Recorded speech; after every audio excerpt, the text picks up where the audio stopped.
Queridos amigos, queridas amigas, que o Senhor seja conosco, nos envolvendo na sua paz e na sua proteção.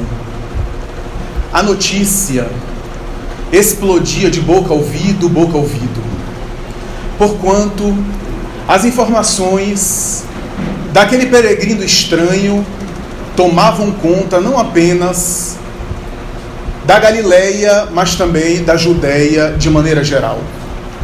Os grandes rincões do mundo, particularmente na antiga Palestina, em Israel em especial, recebiam aquelas notícias com certo estranhamento, porque em parte parecia que aquela figura estranha não se encaixava no perfil esperado para aquele que deveria ser considerado o divisor de águas na cultura israelita. Não obstante, os seus feitos e os seus discursos eram no mínimo exóticos ou especiais.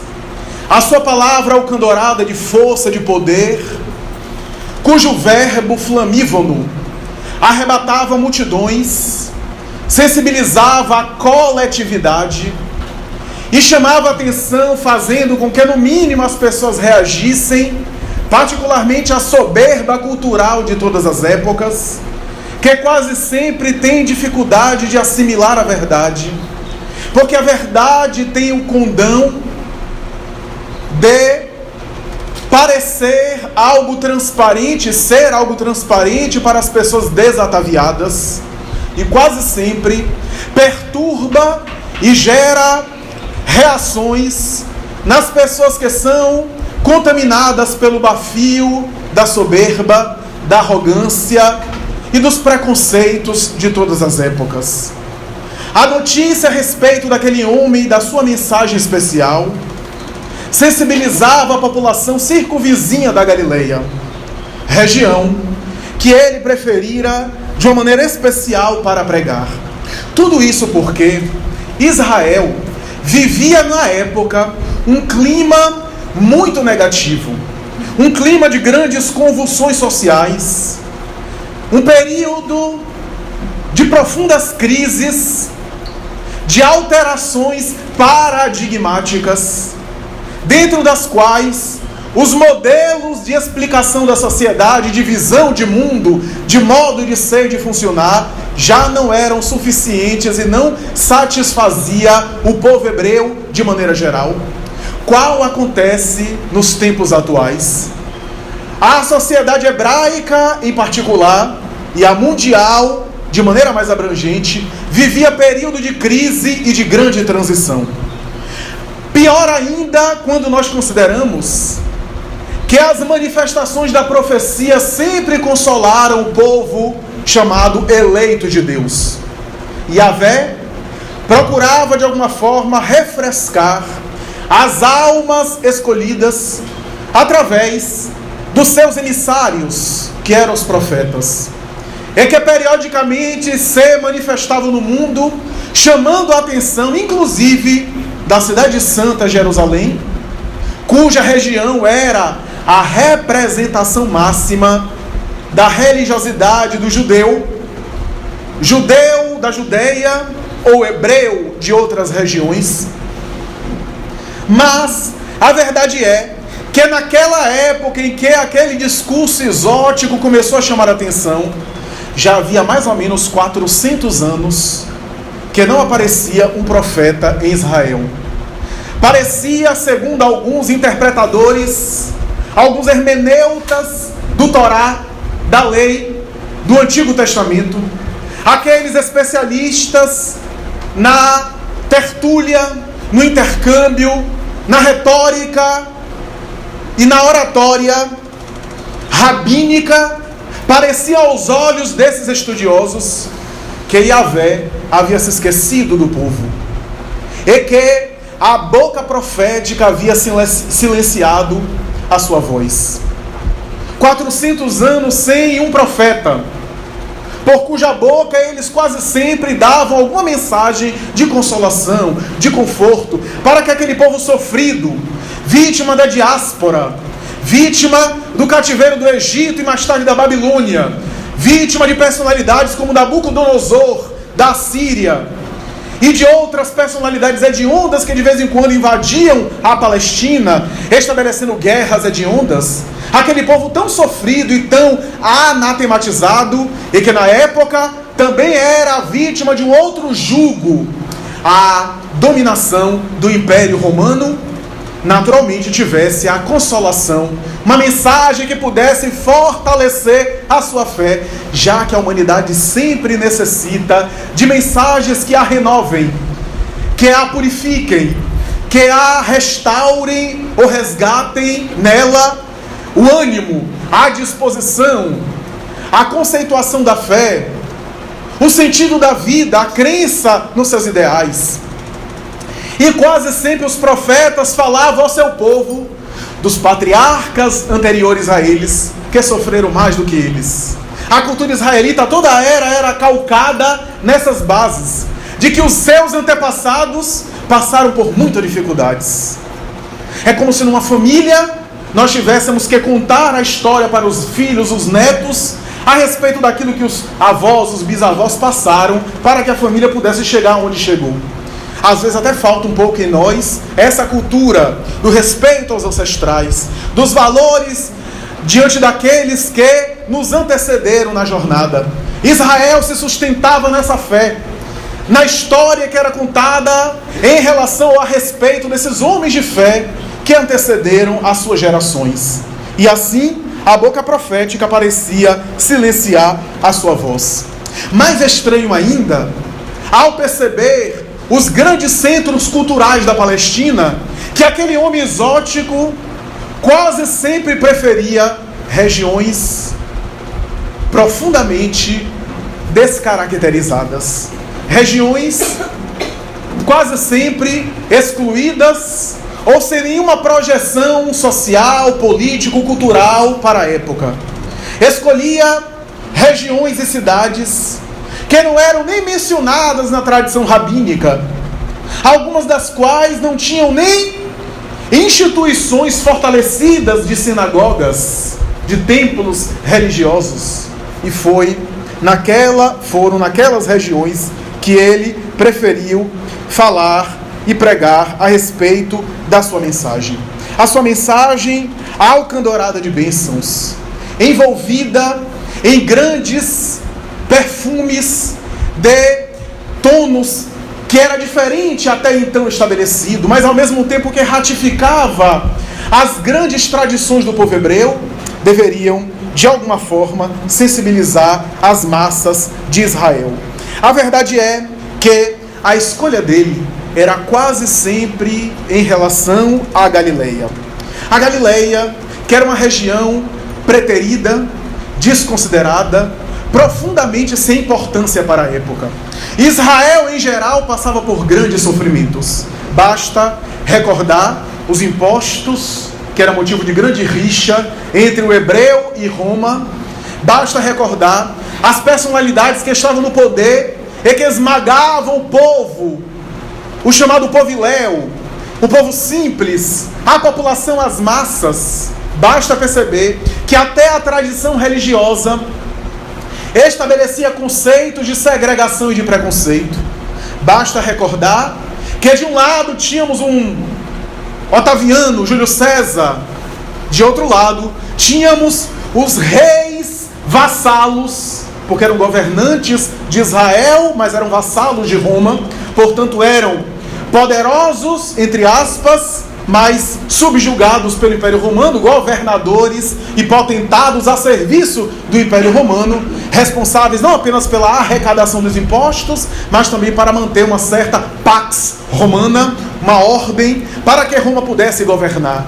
Tudo isso envolvido em um caldo de cultura de intolerância, de uma série de preconceitos que esmagavam criaturas enfermas, mulheres, idosos e qualquer pessoa que tivesse qualquer enfermidade, que era afastada da sociedade, quase sempre indo para os chamados vales, sejam os vales dos leprosos, sejam regiões que eram riscados da sociedade.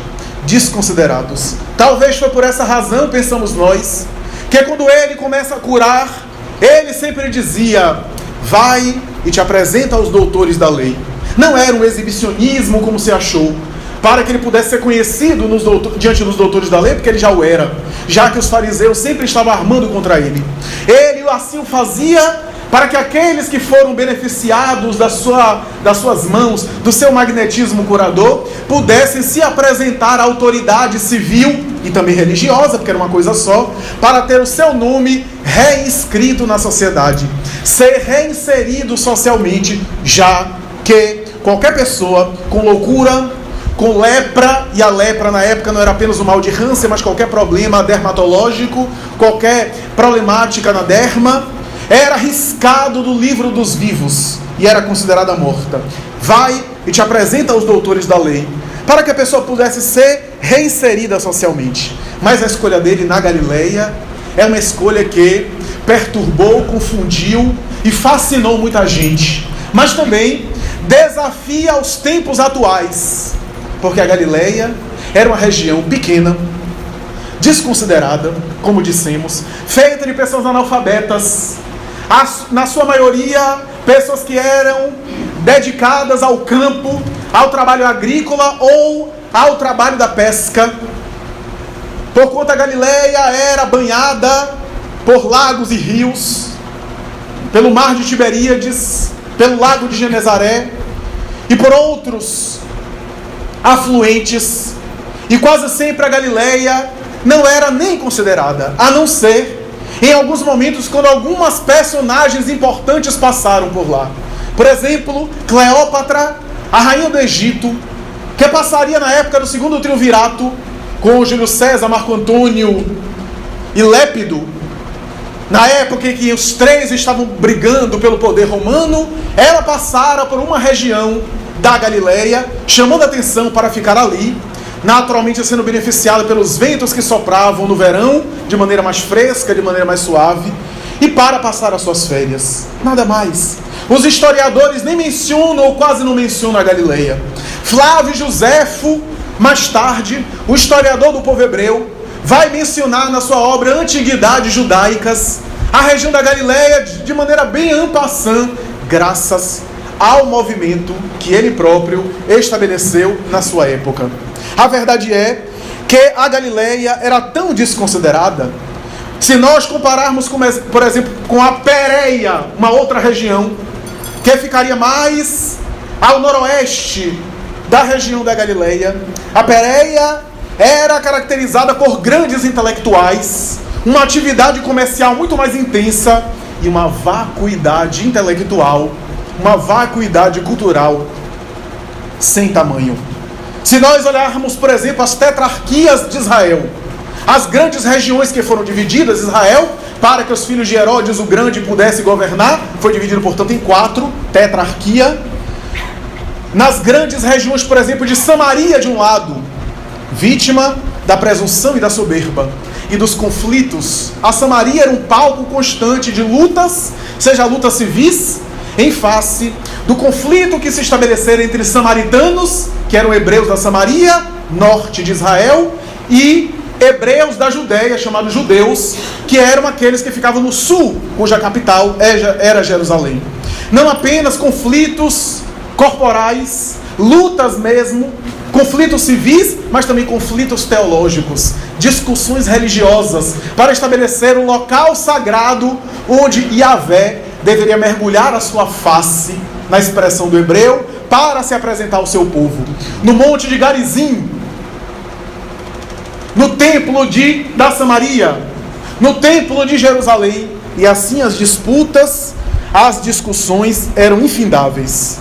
Ao lado disso, a Judéia, como nós já falamos, era o palco por excelência da presunção intelectual, da vaidade, da ostentação, não apenas a ostentação da riqueza, do poder, das posses, mas sobretudo a ostentação da cultura religiosa, da projeção social, graças à classe dos fariseus, que ficaram muito conhecidas mais tarde na tradição cristã, que se reuniam especialmente em Jerusalém, capital da Judéia, para ali estabelecer o seu poder e na dominação das massas através do discurso religioso e também do poder jurídico, porque eram autoridades de ambos os universos.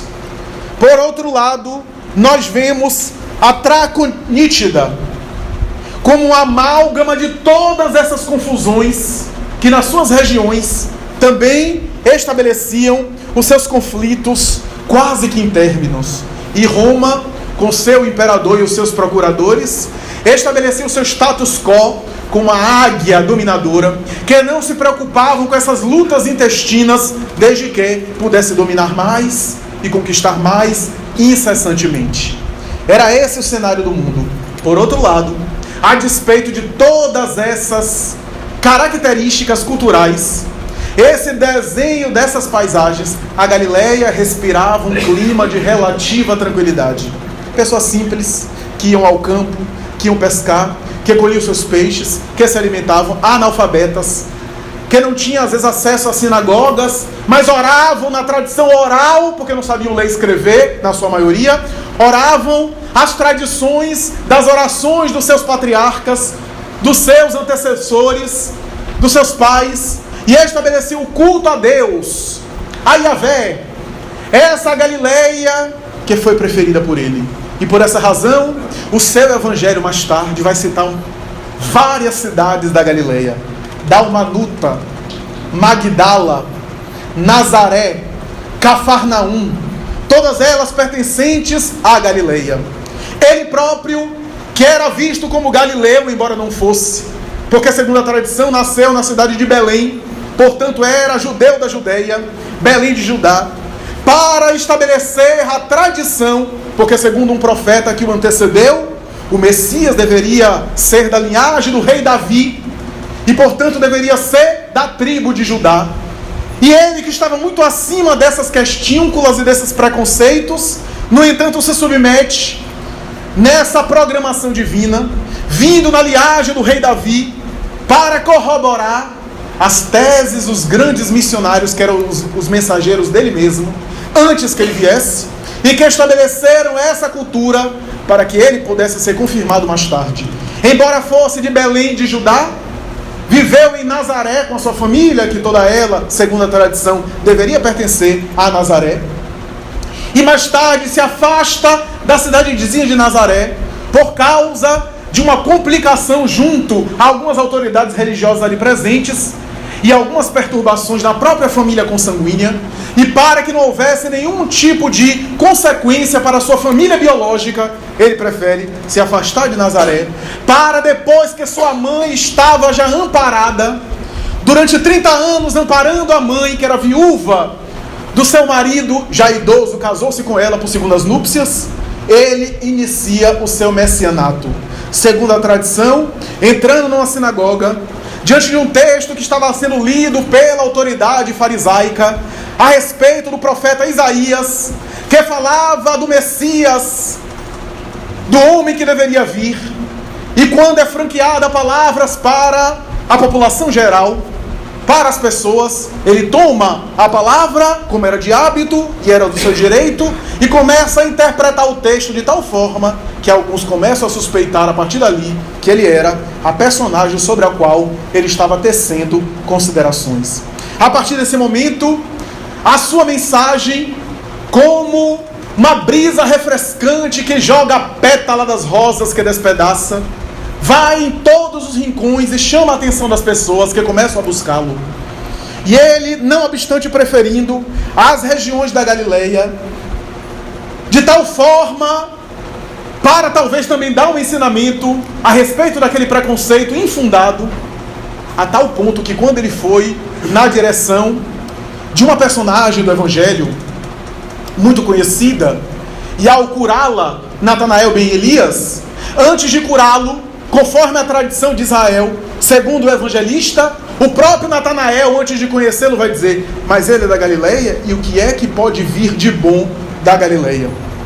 Era, portanto, o preconceito. E ele, então, no entanto, apesar disso, não deixou de também visitar algumas regiões circunvizinhas à Galileia. Não deixou de também dar sua mensagem para aqueles que estivessem dispostos a entender a sua grandiosa mensagem. Ele sabia que a perturbação do ego, como dizem mais tarde os grandes psicanalistas, discípulos de Freud, que é mais fácil estabelecer uma luta e vencer uma guerra do que vencer um preconceito interior, do que vencer uma ideia fixa ou um orgulho ferido que não quer ceder, não obstante as demonstrações da verdade. Ele sabia que a sombra, na visão de Carl Gustav Jung, a sombra do ego é muito mais difícil de ser diluída em detrimento da sombra suave, que Jung chamava sombra dourada, que é a do desconhecimento da informação.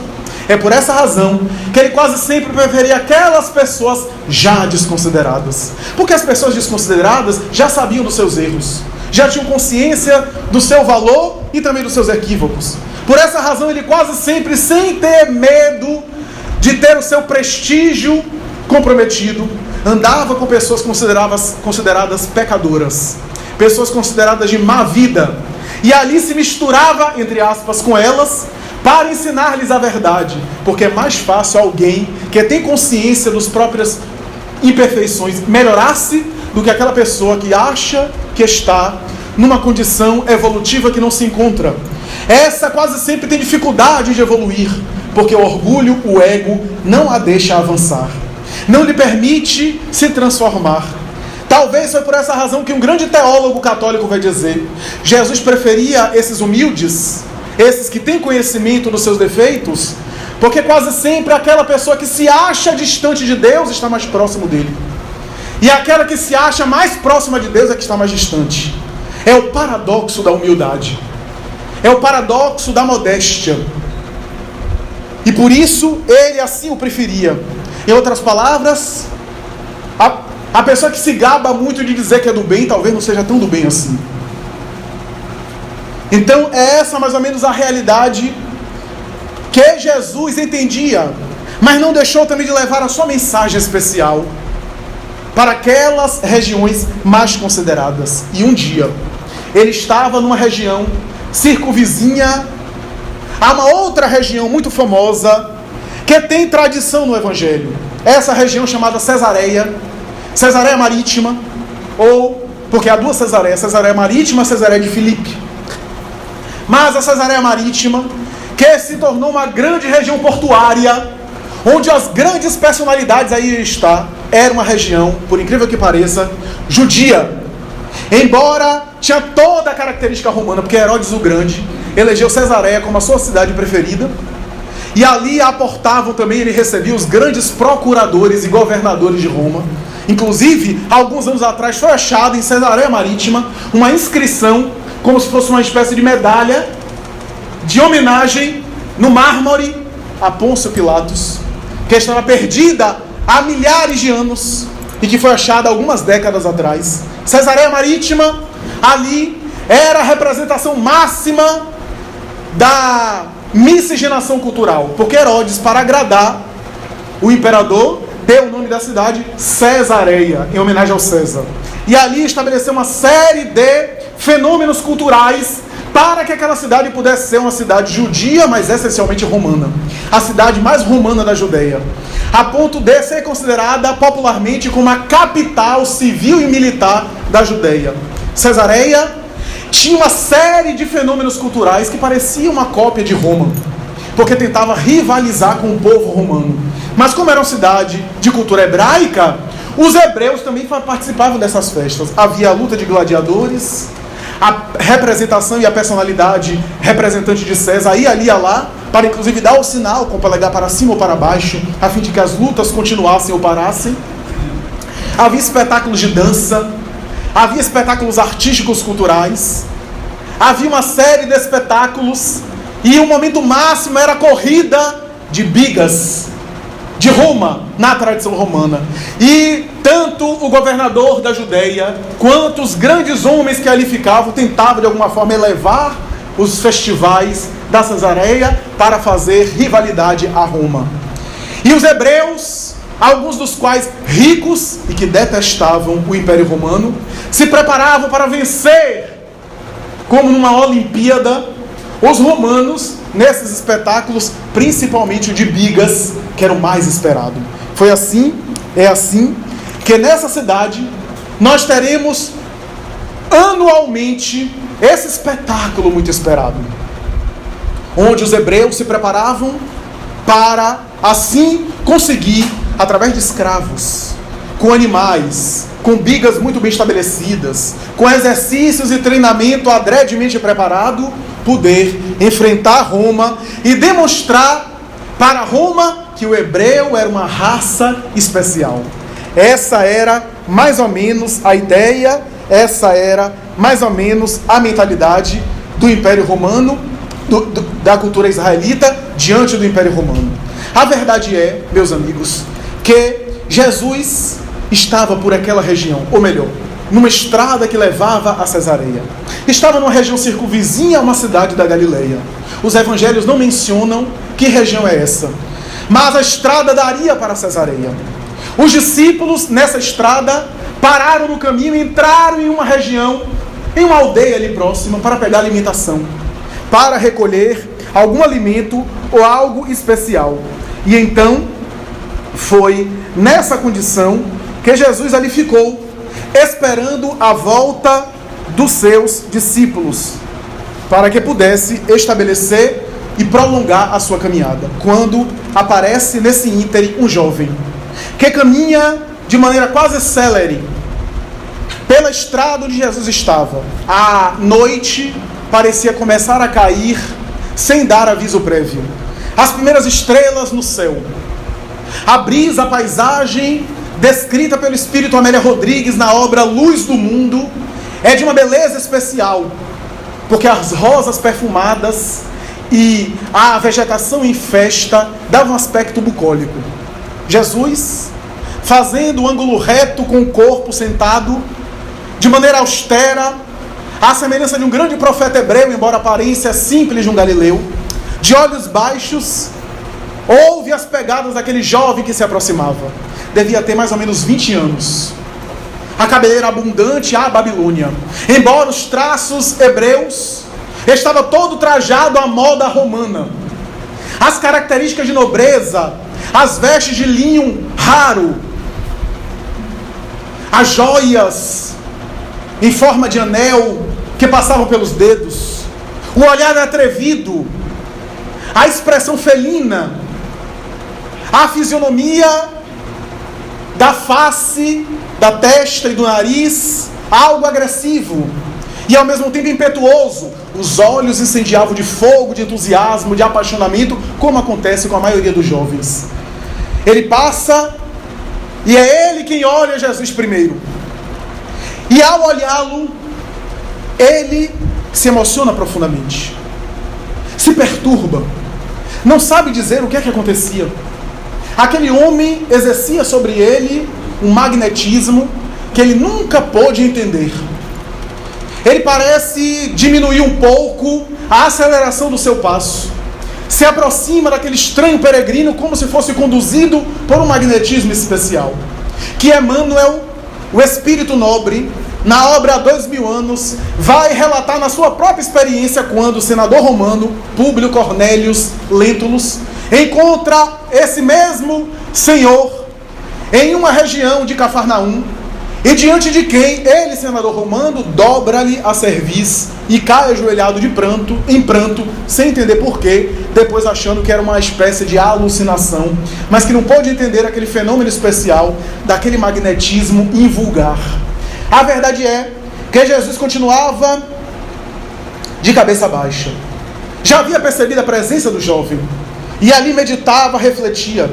Mas é o jovem que se sentia atraído por ele. Se aproxima quase que hesitante, cambaleando. Já não era aquele jovem ansioso, inquieto, mas era alguém com grandes conflitos interiores. Era alguém fiel à tradição de Moisés. Não era alguém voltado para o mal. Era alguém que amava a tradição e os valores espirituais do seu povo. Alguém profundamente envolvido na tradição da sua época, da sua raça. No entanto, Apesar disso, o seu mundo emocional estava quase que desabando ali. A garganta parecia quase explodir em uma cascata de emoção, que certamente aljofraria os seus olhos em uma fonte de lágrimas e de emoção represada há muito tempo. O jovem não conseguia entender. Se aproxima daquele homem que ele sabe, reconhece ser um irmão de raça, pertencente à Palestina, embora com a característica de Galileu, era também um hebreu. Se aproxima daquele homem tomado por uma estranha sensação. Quando Jesus suspende a vista e, ao enfrentá-lo, encará-lo com seu olhar, cujos olhos pareciam duas lamparinas mágicas que penetravam-lhe a alma, o homem conseguindo vencer a mudez emocional que tomava conta dele, com a voz algo trêmula começa a dizer: Senhor, Senhor, por acaso és profeta? Jesus olha, sorri, e o Espírito Amélia Rodrigues, na obra referida, vai dizer, como se dissesse que já o aguardasse, ou que já o amava desde antes. E vai dizer: vem comigo, agora. O jovem entra em um conflito. A voz era de uma força, de uma intrepidez, como espada nua, mas ao mesmo tempo é de uma doçura de um favo de mel. Era suave como olhar de criança e poderoso como o relâmpago do céu. Olha para ele e, diante daquela interpelação, daquele desafio, ele não sabe o que dizer, mas consegue vencer o conflito interior. Bate com um dos braços em uma árvore, deixando cair um cacho de folhas, que Jesus acompanha com o olhar. Volta-se e diz: vem comigo agora, segue-me. O jovem não sabia dizer o que é que se passava com ele. Parecia perguntar na acústica da alma: de onde eu conheço essa criatura? De onde eu conheço essa pessoa estranha, que exerce um fascínio diante de mim, que exerce um poder sobre mim? Aqueles minutos pareciam uma eternidade, porque a verdade é que tanto o sofrimento não pode ser contabilizado em algumas horas, quando também uma alegria não pode ser medido em alguns minutos. O tempo da emoção, seja do sofrimento, seja da plenitude, é muito diferente da lógica cronológica, porque tem uma lógica emocional diferente. Aqueles minutos pareciam uma eternidade sem fim. Ele parecia não entender o que estava passando com ele. Estava estatelado diante daquela figura exótica, especial, e começa a tentar entabular um diálogo dizendo: Senhor, amanhã começam os jogos de Cesareia. Logo mais, Cesareia vai explodir em milhares de espectadores. Eu sou irmão de raça, sou hebreu, sou judeu como o Senhor, e devo representar o nosso povo lá. Preparei-me durante todo o ano, reuni, sou uma pessoa de posse, reuni tudo que eu tenho, as minhas economias durante o ano, para providenciar os ginetes mais velozes, os animais que eu trouxe da Núbia, que eu trouxe do Egito, que eu trouxe da Idumeia, alguns dos quais da Arábia distante, e que eu consegui contratar. São muito caros e são muito velozes, para que eles possam me ajudar conduzindo a biga, a fim de que eu vença e possa representar o nosso povo e o nosso Deus único. Jesus olha para ele e diz: renuncia a tudo isso, larga tudo isso, dá tudo aos pobres o que tens, vem e me segue. Agora, o menino, jovem adulto, parece convulsionar. Aquele imperativo exercia sobre ele uma influência, mas ao mesmo tempo era demais pedir aquilo. Ele parece ser uma ponte a ponto de cair. Era a luta entre o ego e o self naquele momento. Era a luta do eu material, do eu mundano, do eu inferior, e a consciência, o eu superior, como diz a psicologia transpessoal. Havia uma espécie de diálogo, de conflito no seu mundo interior. Diante dele havia uma montanha para subir. Aquele homem na sua frente, no dizer de Amélia Rodrigues, era uma grande vertical, mas ao mesmo tempo ele tinha a horizontal das experiências humanas diante dos seus olhos. E ele não sabia o que fazer. Ele não sabia. E ainda tenta dizer: Senhor, eu nem me importo muito com posses materiais. Sempre fui de uma família rica. Não me importo em seguir a Deus, alcançar a vida eterna, conforme os nossos patriarcas, desde Abraão, assim consideram. Para seguir a vida eterna eu tenho que largar tudo. As posses materiais não me incomodam. Mas eu sou uma pessoa de muito prestígio. Eu tenho muito boa consideração entre as pessoas com as quais eu estabeleço relações. Eu contratei serviços. Eu estabeleci determinadas negociações que eu tenho que cumprir, que eu tenho que honrar. Eu estabeleci, algumas pessoas esperam por mim para que eu possa exercer o meu papel. Eu sou muito bem considerado nessas regiões. E se eu por acaso optar agora, como eu vou ficar perante as pessoas? O que as pessoas vão pensar? Como vão ver? Porque naturalmente eu não vou poder sair daqui para outro local. Porque meus familiares, eu sou herdeiro de pais ricos, mas eu tenho também familiares, eu tenho negócios, que é a minha sobrevivência aqui. E se assim eu optar, ficarei numa situação onde todos que me conhecem, porque é fácil eu mudar de conduta, fazer um intercâmbio e morar em outro lugar.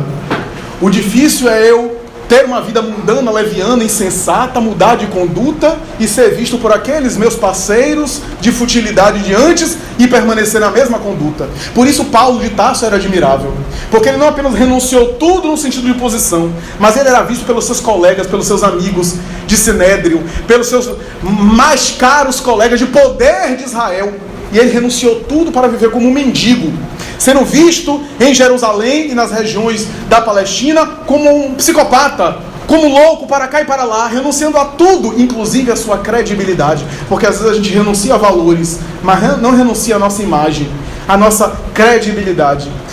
Aquele jovem então entrava nesse conflito. Jesus olha para ele com a suave doçura e diz: para mim, você sempre vai ter tempo, mas para você, amanhã pode ser tarde demais. O meu tempo é agora, não amanhã. Para Deus sempre haverá tempo, mas para nós que estamos diante da vida, no carro da experiência material, o momento é agora, não amanhã. Diante dessa colocação, Jesus ainda diz: renuncia a tudo, decide, estou aqui, segue-me. O jovem parece dialogar ainda com mais conflito. Olha para aquele mestre e diz algo trêmulo: Senhor, se tu me amas, me perdoa. Me perdoa, mas eu não posso agora. Depois. E sai em desabalada correria, se desvencilhando do mestre. Jesus então deixa 2 lágrimas derramar dos seus olhos. Quando os evangelistas, os discípulos se aproximam, entusiasmados, alegres, dialogando, com provisões, com alimentação, então nesse momento ele exclama a famosa frase que Mateus, que estava presente, anota no seu capítulo 19, versículos 16 a 30. É muito difícil um rico entrar no reino dos céus. É mais fácil um camelo passar por um buraco de uma agulha do que o rico entrar no reino dos céus. É mais fácil um camelo, o tecido que faz o camelo, ou o tecido que faz algumas embarcações, que era também chamado de camelo, passar por um buraco de uma agulha, do que um rico entrar no reino dos céus. Os discípulos se entreolharam, não entenderam porque não participaram daquele diálogo. O diálogo é trazido pelo Espírito Amélia Rodrigues, do mundo espiritual. A verdade é que no dia seguinte, Cesareia parecia um grande estádio de futebol atual, em que as pessoas gritavam na luta de gladiadores, pediam sangue, e as bigas eram as mais esperadas. Quando deram sinal, diante do representante de César, as bigas começam a correr, e vê-se um jovem hebreu à frente, com a sua cavalaria, com seu carro veloz, com seus cavalos contratados de regiões distantes, o levando com grande velocidade, mas em uma grande curva para a reta final, o seu corpo é atirado longe. E antes de tombar no chão, ou quase tombando no chão, os cavalos que iam atrás despedaçam-no praticamente, deixando-o quase sem vida, e na agonia que antecede a morte, os escravos que o arrastavam para fora, para que ele não tivesse recebendo a patada final, o golpe final, em que o seu corpo já estava misturado de areia com sangue, transformado em lama, é jogado fora da pista de corrida. Ele começa a sentir o frio que antecede a morte, começa a tremer e se recorda: para Deus sempre haverá tempo, mas para você amanhã pode ser tarde demais. Ele recorda-se de Jesus. Era tarde, perdeu a sua grande oportunidade. Agoniza sorrindo porque se lembra do mestre, mas perdeu a sua grande chance. Todas as quinquilharias e aquilo que ele colocava valor, que ele colocava poder, que ele atribuía importância, não tinham nenhuma importância naquele momento, e ele sucumbia em alguns minutos. A história desse jovem que é chamado em algumas tradições evangélicas como o jovem rico, o mancebo rico, abordado por Jesus, que já havia tido uma outra experiência no capítulo 16 de Mateus, quando ele aborda um outro jovem que ia enterrar seu pai, e Jesus havia estabelecido: deixa os mortos o cuidado de enterrar seus mortos, mas quanto a ti, segue-me. Porque o jovem não estava apenas prestando um dever filial de enterrar o seu pai, mas tinha interesses escusos, porque não tinha nenhum tipo de relação com o pai, e graças a isso não tinha direito à herança. Estava, na verdade, buscando, diz Joana de Ângeles, a sepultura paterna para chorar e prantear diante dos doutores da lei, a fim de poder resgatar as suas posses materiais. Jesus havia lhe dado um grande ensinamento para repetir diante daquele jovem rico, daquele mancebo rico. A verdade é que o Espiritismo em dias atuais repete as lições que Jesus estabeleceu de uma maneira poética e especial, quando aborda a questão da coragem e da decisão. A coragem de saber optar, de saber escolher, de saber diante de desafios da vida que todos nós temos em algum momento. Todos nós, em algum momento da nossa existência, somos defrontados por dilemas, por questões, por problemas que se nos apresentam, para que nós venhamos a resolvê-los, a escolhê-los, a optar por eles. Ou como dizia Carl Gustavo Jung, não são questões que chegam a mim, eu próprio sou uma questão diante da vida. Que assim seja. Mas a verdade é que somos defrontados por desafios, por dilemas. E diante desses desafios, os valores que nós até então estabelecemos são colocados em xeque. Nós somos testados, somos provados, se assim o quisermos. Por isso Allan Kardec estabeleceu que o nosso planeta é de provas e expiações. Porque é um planeta escola. É um planeta que nós estamos submetidos a testes o tempo todo. E diante de um teste que nós não sabemos muito bem lidar, ou melhor, que nós não vamos muito bem, temos outras e outras oportunidades. Seja na própria experiência carnal, onde aquele fenômeno se repete, para que a gente possa agora, aprendendo com a experiência, sair muito bem. Seja em outra reencarnação, quando temos a chance, pela misericórdia divina, de repetir experiências equivocadas, agora acertando, de dar prosseguimento nos acertos que fizemos, ampliando ainda mais o nosso campo de ação, tudo isso em favor do bem. Allan Kardec também estabeleceu que há uma predominância de uma natureza animal em nós. Ele diz, em outras palavras, está no capítulo Perfeição Moral, terceira parte do Livro dos Espíritos, que existem duas naturezas no homem, uma natureza animal e uma natureza espiritual. A natureza animal, graças ao corpo, o indivíduo participa da vida dos animais, e em função dos impulsos materiais biológicos, ele tem e guarda relação e semelhança com todos os animais. Mas a natureza espiritual sua faz com que ele também participe da vida espiritual, da dimensão espiritual, que é o mundo das origens, das realidades originais nossas. Kardec vai dizer que o espírito ou o indivíduo se identifica mais ou menos com a vida material, ou melhor, com a natureza animal sua, ou com a natureza espiritual. Que o indivíduo pode se identificar mais com o animal ou mais com a espiritual. É que à medida que ele evolui, inevitavelmente, ele vai se identificando mais com a sua natureza espiritual. É a marcha inevitável da evolução e vai diminuindo, diluindo, enfraquecendo a sua natureza animal.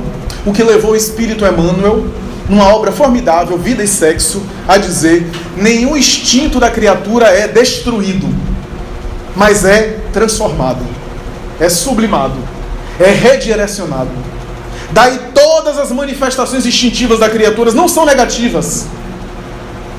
A princípio não são negativas, mas são primitivas. Da mesma forma que algumas condutas infantis não são negativas, são primitivas na criança. Mas se o indivíduo na vida adulta continua mantendo uma conduta infantil, aí já se torna negativo. O espírito passa por uma infância espiritual, até que ele desperta, a princípio, para a razão, no discernimento ético, no saber o que fazer, o que é certo, o que é errado, o que é ético, do que não é ético.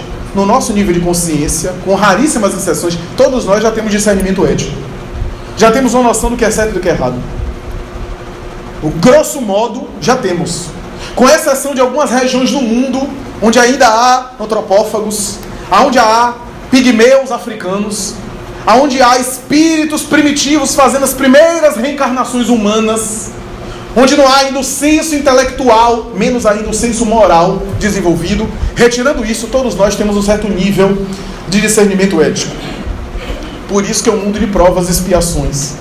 Porque o espírito que está em expiação, chamado convencionalmente do espírito que está resgatando um karma, estou falando uma palavra oriental, para a gente entender de uma maneira mais clara.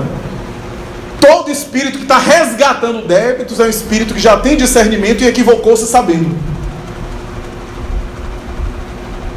Não é uma pessoa ignorante das realidades divinas que está cometendo mal sem saber. Quem é que não sabe, por exemplo, que o tráfico de drogas destrói famílias? Alguém que está no tráfico de drogas sabe, mas coloca outros valores de interesse na frente.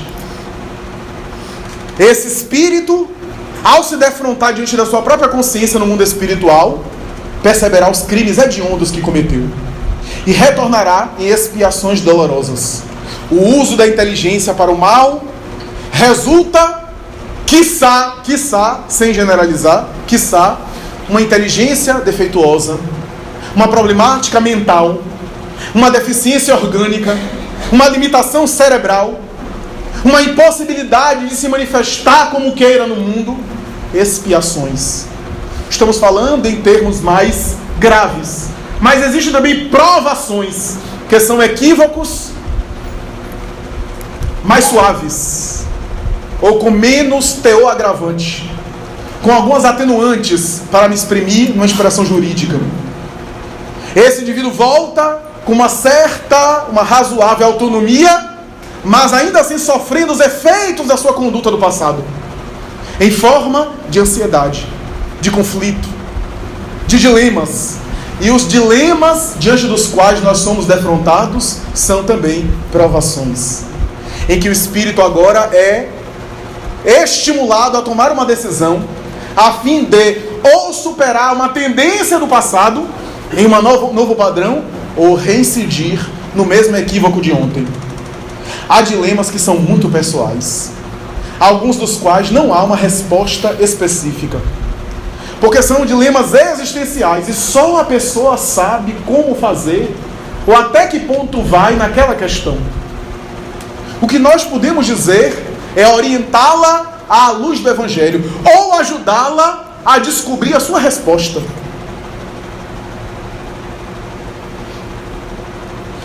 Como é que eu posso saber, por exemplo,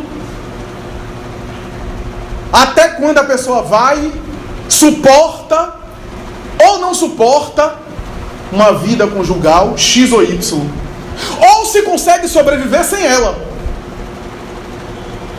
Porque a questão é muito mais delicada do que a gente imagina. Não podemos saber. Ninguém saudável e numa terapia saudável pode dizer exatamente o que a pessoa deve fazer. Podemos pensar, refletir, apontar caminhos, mas não podemos, porque cada caso é um caso. Cada situação é uma. E como diz os espíritos, só a pessoa sabe até que ponto as suas resistências aguentam ou não. Em cada situação dessa. Por isso, a predominância dessa natureza animal quase sempre é colocada em xeque diante dos desafios. Foi isso que aconteceu com o jovem. Diante dele havia a luta entre o ego e o espírito imortal. Entre a natureza instintiva e a natureza espiritual dele. Havia um dilema ali, uma luta que Paulo chamava o bom combate. Ele dizia, combati o bom combate. Esse combate é um combate interno, é um combate interior. Não necessariamente um combate neurótico, de ficar se punindo, se maltratando, se neurotizando ou se culpando. Não é isso. Mas o combate do exame verdadeiro dos meus atributos, a análise sincera das minhas características, para saber estimular umas, superar outras e avançar sempre, sem culpa, sem tormentos, sem questões negativas.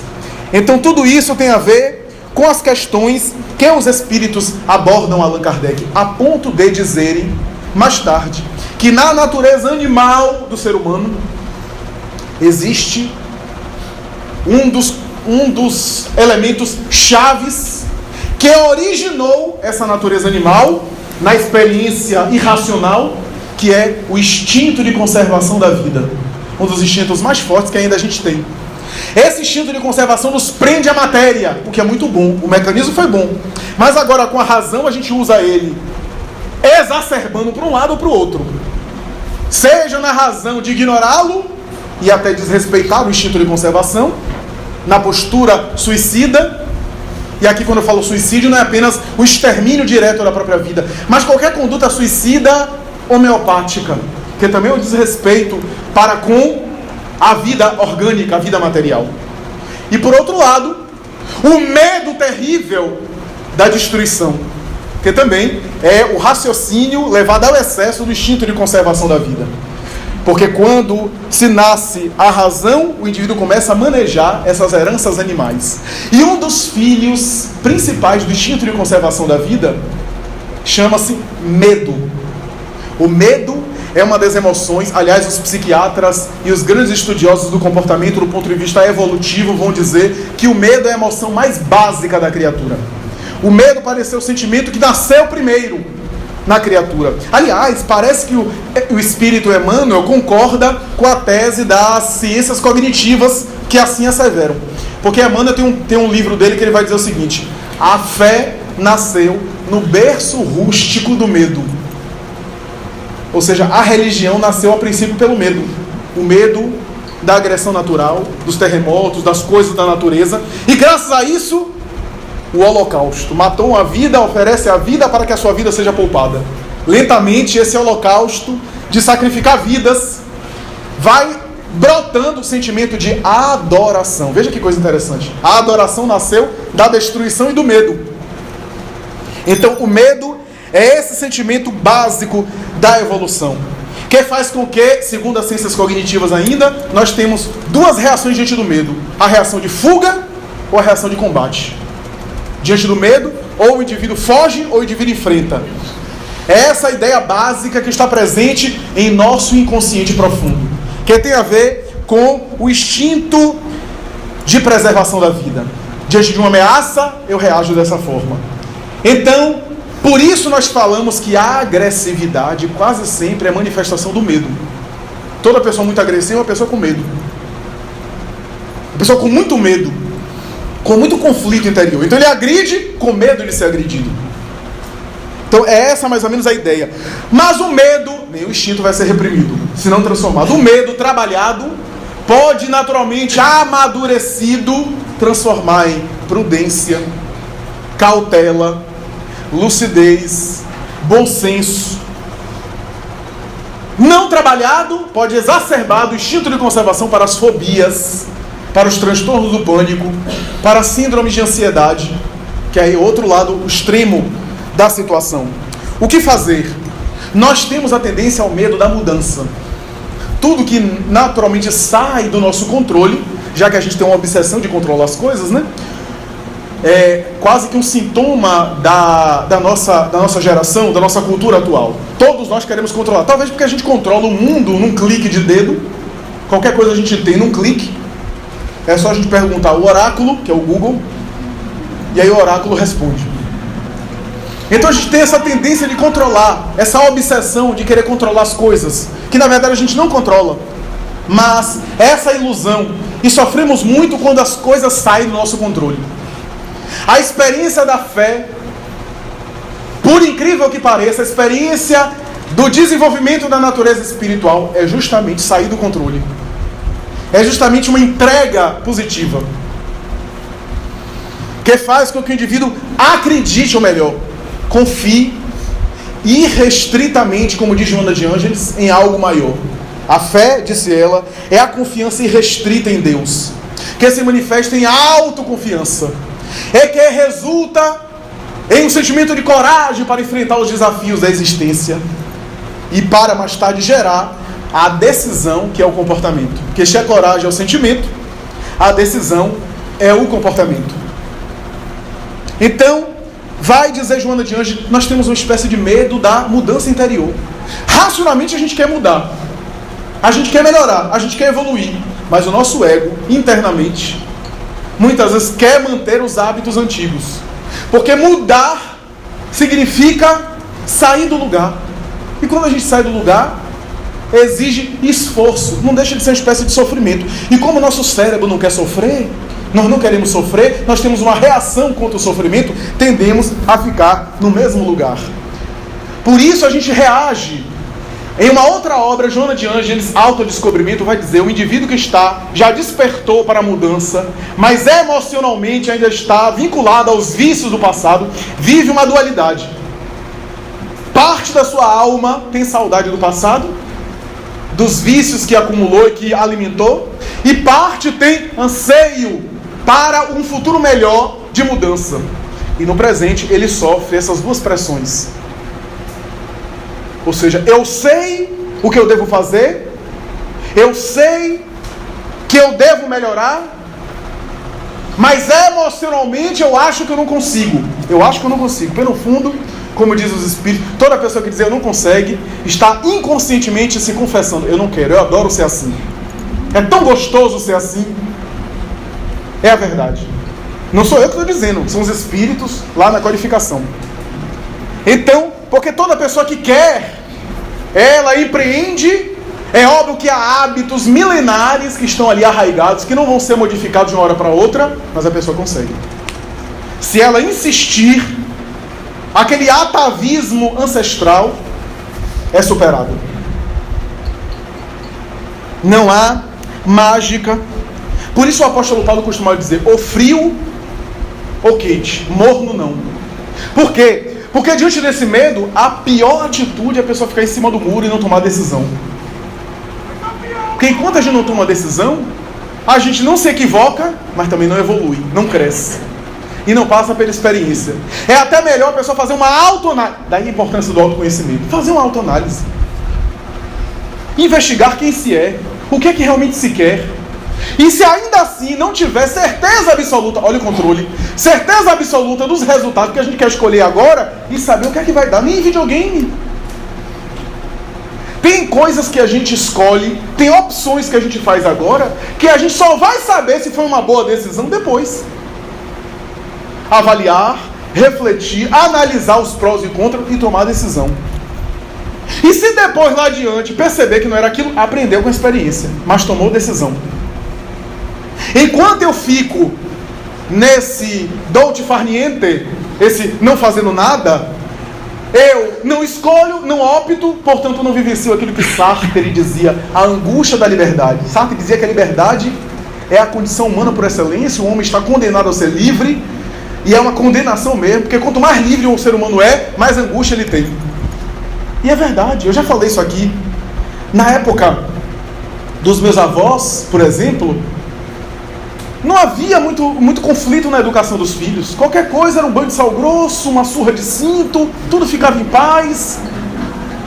Eram sessões assim de psicoterapia que deixava curado na hora das neuroses. Não tinha essa coisa, era o café da manhã com aquele...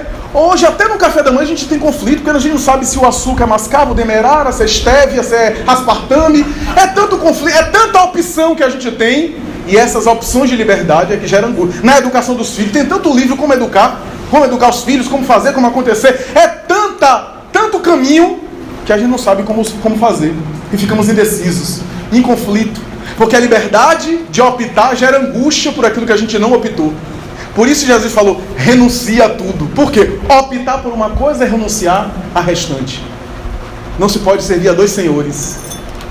Diz Jesus, aliás, numa frase que Joana de Ângeles usa para um dos capítulos do nosso tema. Servir a dois senhores é, naturalmente, tentar conciliar realidades que são opostas. Eu não posso viver para o espírito e viver para o ego ao mesmo tempo. Porque uma coisa anula a outra. É necessário optar. E toda opção tem consequências. E mais grave é a pessoa não optar achando que não vai sofrer as consequências, porque de qualquer forma está optando não fazer nada. Às vezes até na religião, querem ver uma coisa muito bonitinha, engraçada, já estou terminando? Na área espírita, muita gente diz assim, não, eu não sou espírita não, eu sou espiritualista, que é uma coisa ótima, espiritualista é tanta coisa. Né? Espiritualista disse tudo e não disse nada, porque espiritualista são todas as religiões. Então a pessoa está 30 anos frequentando o centro e ainda não é espírita não, é espiritualista. Que é uma ótima forma de não optar por nada e ficar muito bem. Alguns dizem, não, eu estou tentando ser espírita, deixa de tentar e seja. Porque para ser espírita é só acreditar e se identificar com os postulados espíritas. Agora, moralmente falando, você pode estar no exercício da moral espírita. Mas se você concebe as verdades espíritas, você é espírita. Porque senão a gente vai tentar até a próxima encarnação. Não, é necessário assumir o que é que eu quero da vida. Adotar e assumir as consequências da minha atitude. Se a minha atitude é um ideal X ou Y, ir adiante. E viver aquele ideal. Do contrário, nós estabelecemos... Olha o que a gente faz, a gente não opta, não escolhe diante dos dilemas da vida, não decide... Ficamos paralisados, não optamos por nada. O que é que isso gera? Gera quase sempre uma baixa autoestima. Porque a gente começa a não confiar em nós. Nós não somos capazes de fazer uma escolha. E aí nossa autoconfiança começa a ser corroída. A gente desconfia até de nós mesmos. E aí gera outros problemas. Por isso a necessidade do autoconhecimento. Por isso a necessidade do mergulho interior. Examinar quem se é, examinar as próprias inclinações, saber o que se deseja e ao mesmo tempo optar, porque o mais problemático de tudo isso é perder a própria crença, isso é, perder a própria fé, é viver no mundo sem um sentido. A pessoa que vive no mundo sem um sentido está precisando urgentemente de fazer uma reavaliação. Perder o sentido da existência, perder o ideal que abraçava e agora continuar respirando e vivendo para lá e para cá, vivendo no automatismo material, é necessário fazer uma reavaliação. É necessário parar para pensar o que se quer. Qualquer situação que a gente enfrenta, a gente é convidado a optar por um dos dois senhores. Diante de um dilema de trabalho, diante de um dilema familiar, conjugal, diante de um dilema pessoal, o que é que eu quero optar? O que é que eu quero fazer? Eu quero dar valor às questões da alma, ou eu quero ficar apenas no âmbito do ego? É uma opção. É uma opção.